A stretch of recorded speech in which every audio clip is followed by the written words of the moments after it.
Olá, olá, olá! Hoje nós vamos explorar mais sobre o argumento cosmológico, isto é, a causa do universo. Isto mesmo, o universo teve uma causa.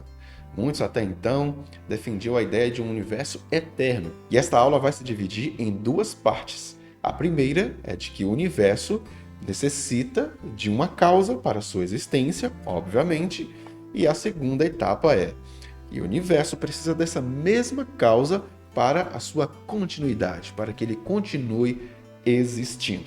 E aqui eu começo com três premissas. Primeiro, o universo teve um começo, obviamente. Se você estudar todas as religiões do passado, todas as ideias filosóficas, todas as correntes de pensamento, você vai ver que o universo, segundo essas ideias, não teve um começo. O universo é eterno. O universo gerou os deuses. O universo gerou tudo que existe. Mas o universo sempre existiu. Mas na antiguidade, só existe um livro. Somente uma vertente que defendia a ideia de um universo finito. Isto é, um universo que precisou de um causador primário. Que livro é este? A Bíblia Sagrada. Exatamente. Então, o universo teve um começo. E logo adiante você vai ver que tem base científica para isso. Segunda premissa, qualquer coisa que tenha tido um começo foi causada por alguma outra coisa. Eu estou neste mundo porque foi causado pelo meu pai e pela minha mãe.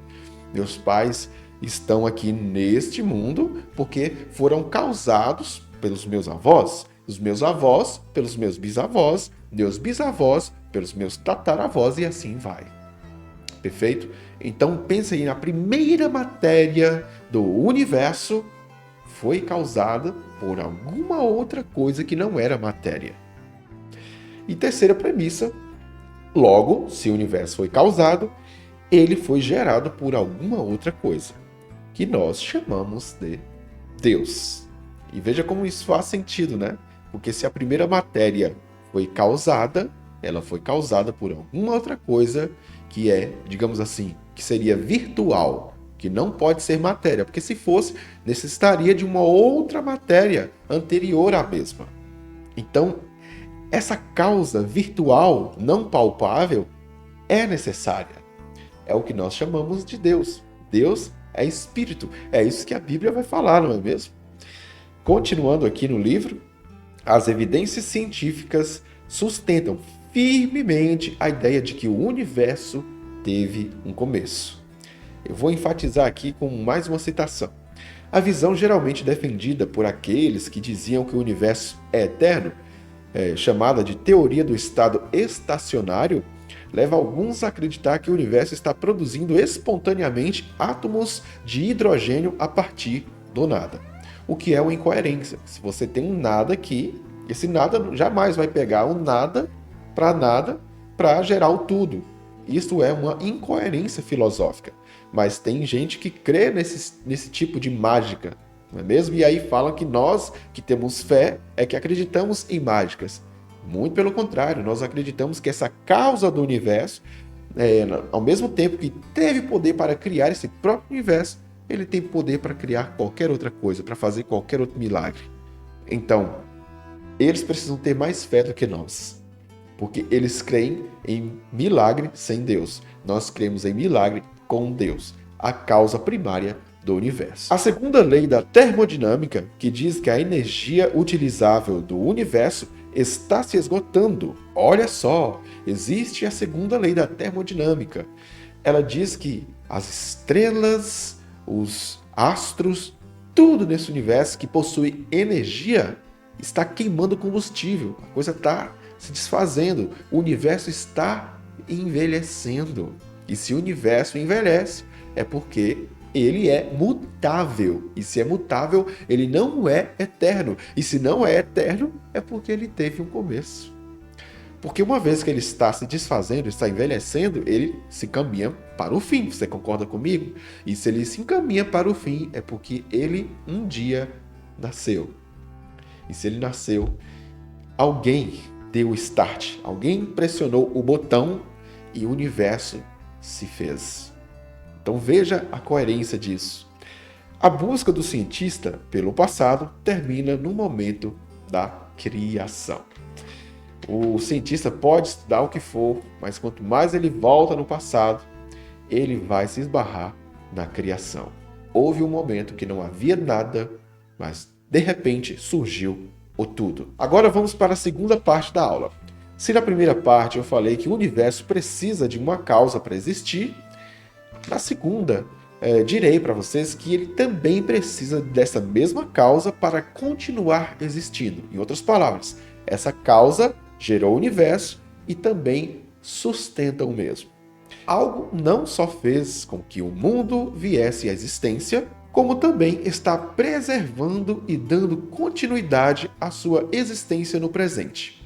Perceba como há 2 versículos bíblicos aqui que vão se encaixar perfeitamente nesse pressuposto.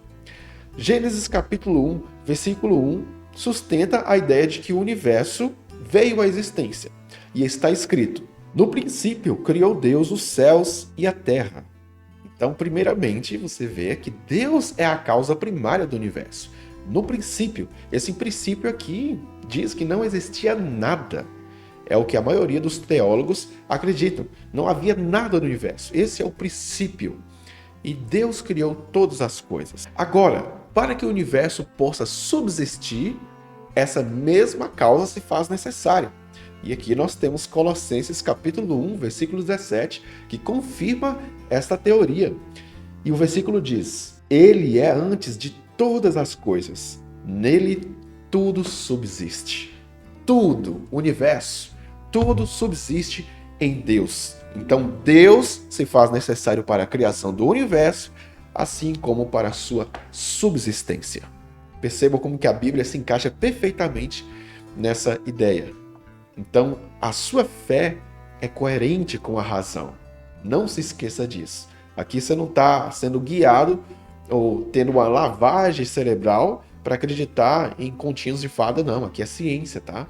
É coerência. E agora eu quero fechar essa aula com chave de ouro. Gostaria de mencionar Tomás de Aquino acerca de suas 4 premissas sobre a existência de Deus. O argumento cosmológico. Primeira premissa: coisas finitas e mutáveis existem. Você é um ser finito. Você é um ser mutável. Você não é eterno. Logo, você tem que existir. Por que eu digo isso? Existem muitos debates na filosofia sobre a ideia de uma existência falsa, por exemplo. Será que você existe? Será que eu existo? Só que o Tomás de Aquino vai dizer o seguinte: se eu tenho a capacidade de negar a minha existência, logo eu existo, porque é necessário existir algo ou alguém para negar alguma coisa. Então, para que eu afirme, negue, indague, pergunte, para que eu faça qualquer coisa, para que um verbo se torne possível, é necessário a existência de alguém. Logo, coisas finitas e mutáveis devem existir. Segunda premissa: todas as coisas finitas e mutáveis, uma vez existindo, devem ser causadas por outra coisa. É aquela ideia que já mencionei. Você dependeu de seus pais para ter vindo a este mundo. Então você não é um ser independente. Logo, a causa do universo precisa ser algo independente, porque antes da causa não há outra causa. Logo, a causa do universo é, por natureza, independente de uma outra causa, porque senão ela não seria a causa. Se dissermos que algo existe de forma independente ou obrigatória, estaremos dizendo que isso sempre existiu sem sofrer qualquer tipo de mudança. Se eu afirmo que eu não tive causa, eu estou dizendo que eu sou independente. Se eu não dependo do tempo, então eu sou um ser eterno. Você está percebendo aí a incoerência? Terceira premissa: não pode haver uma regressão infinita dessas causas. Isto mesmo. É aquela ideia de que muitas pessoas afirmam que o universo precisou de uma causa, mas essa causa precisou de uma outra causa, e essa outra causa precisou de uma outra causa, e assim sucessivamente, sem um fim. Você vai sempre estar retornando. Só que essa ideia pressupõe um universo eterno. Mas já comprovamos aqui pela ciência sobre a segunda lei da termodinâmica, que diz que o universo está queimando combustível, ele está envelhecendo, ou seja, ele não é eterno. Muitos vão falar que o universo se transforma e tal, mas não importa. Um dia, a primeira matéria surgiu, e ela precisou ter surgido de algo que não era matéria. Nós vamos aprofundar mais sobre este tópico. Continuando sobre essa terceira premissa, ele diz: em outras palavras, você não pode explicar como uma coisa finita causa outra coisa finita, que por sua vez causa outra coisa finita, e assim por diante, porque isso, na verdade, só adia a explicação de forma indefinida. Isso não explica nada. Além disso, se estivermos falando da razão pela qual as coisas finitas existem no exato momento, no final você terá uma coisa que causará a sua própria existência, e será um efeito dessa causa ao mesmo tempo, independentemente do número de coisas de que você dispuser. Isso não faz sentido. Então, nenhuma regressão infinita pode explicar porque eu existo nesse exato momento. Então, grava esse ponto aí, tá? Quarta premissa. Portanto, deve haver uma primeira causa não causada para cada coisa finita e mutável que existe. Então, a causa do universo precisa ser uma causa não causada. Ela precisa ser uma causa mais poderosa que o universo, para ter forças para gerar esse universo como então conhecemos. Essa causa precisa ser uma causa independente desse próprio universo, afinal de contas, ela existia antes do mesmo. É uma causa que tem que estar acima do tempo, ou seja, ela tem que ser eterna, porque gerou um universo onde habita o tempo, um universo escravo do tempo, porque o tempo é o que faz o universo envelhecer, o tempo está abaixo do universo, então essa causa primária tem que ser, por natureza, antimatéria, eterna e mais poderosa do que o universo. No princípio, criou Deus os céus e a terra. Na próxima aula, nós falaremos do argumento teleológico. O universo não somente veio do nada. O universo possui uma harmonia sem igual. E a harmonia pressupõe um criador, um arquiteto, um projetista. O universo é contingente, consistente e coerente.